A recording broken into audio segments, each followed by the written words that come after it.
1985 കാലയളവ് മുതൽ ഇടുക്കിയിൽ CPM-നെ നയിച്ച മുതിർന്ന നേതാവ് MM മണിയുടെ മൂന്നാമത്തെ മകളാണ് സുമ.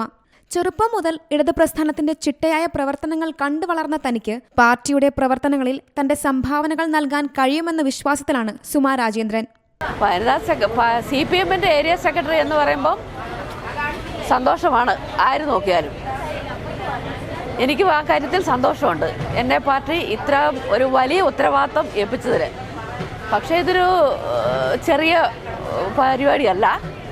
മറ്റ് രാഷ്ട്രീയ പാർട്ടികളിൽ നിന്ന് എല്ലാം വ്യത്യസ്തമായിട്ട് ഒരുപാട് പ്രവർത്തനങ്ങളും പ്രക്ഷോഭങ്ങളും എല്ലാം ഏറ്റെടുക്കേണ്ട ഉത്തരവാദിത്വമുള്ള ഒരു പാർട്ടിയാണ് CPIM.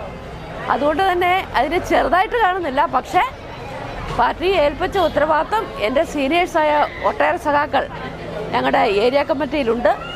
ആ സഖാക്കളുടെ എല്ലാം സഹകരണത്തോടുകൂടി അവരുടെ എല്ലാം നിർദ്ദേശങ്ങളും ഉപദേശങ്ങളും സ്വീകരിച്ചുകൊണ്ട് പാർട്ടിയെ മുന്നോട്ട് നയിക്കാൻ പറ്റും എന്ന ഒരു വിശ്വാസമാണ് എനിക്കുള്ളത്. രാജാക്കാട് നടന്ന ഏരിയ സമ്മേളനത്തിലാണ് ജില്ലയിലെ ആദ്യ വനിതാ ഏരിയ കമ്മിറ്റി അംഗത്തെ തെരഞ്ഞെടുത്തത്.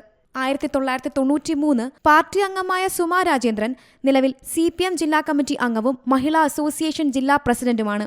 2010 മുതൽ 15 കാലത്ത് രാജ്കുമാരി പഞ്ചായത്ത് പ്രസിഡന്റായിരുന്നു. 2021 വയനാട് ബത്തേരി ഏരിയ കമ്മിറ്റി രണ്ടാക്കിയപ്പോൾ മീനങ്ങാടി ഏരിയ കമ്മിറ്റി സെക്രട്ടറിയായി തെരഞ്ഞെടുക്കപ്പെട്ട NP കുഞ്ഞുമോളാണ് CPM-ന്റെ സംസ്ഥാനത്തെ ആദ്യ വനിതാ ഏരിയ സെക്രട്ടറി. സി മലയാളം ന്യൂസ്, ഇടുക്കി. പുതിയ വാർത്തകളും വിശേഷങ്ങളും ഇനി വിരൽ തുമ്പിൽ. എല്ലാ ഡിജിറ്റൽ പ്ലാറ്റ്ഫോമുകളിലും ഇപ്പോൾ സി മലയാളം ന്യൂസ് ലഭ്യം.